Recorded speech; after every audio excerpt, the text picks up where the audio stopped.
yung totoong kurakot. Alam kong alam mo ang gaano katalamak po ang korupsyon ngayon. Hindi naman po perpekto yun, no? Yung panahon ni Pangulong Duterte, former President Duterte. Alam mo na gaano ka talamak yung korupsyon ngayon. Ikaw, yung panahon ni Pangulong Duterte, alam mo mismo, saksi ka pag galit si Pangulong Duterte kapag may korupsyon. At naging presidential assistant, advisor for flagship programs ka nung panahon niya. Hindi man perpekto, pero itong nangyayari po ngayon ay talagang talamak at galit po ang tao. Kaya pakiusap ko lang po, seek the truth. Katotohanan lamang po, not the script. Hindi po kita inuutusan at tinuturuan. Isa itong pakiusap at paalala lang po.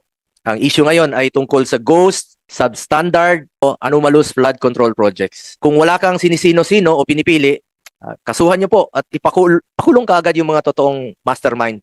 Yung totoong buhaya. Mag-focus po kayo sa mga magnanakaw at corrupt. Ikulong na yan, mga kurakot. Alam kong kilala mo sila. Di mo pa siguro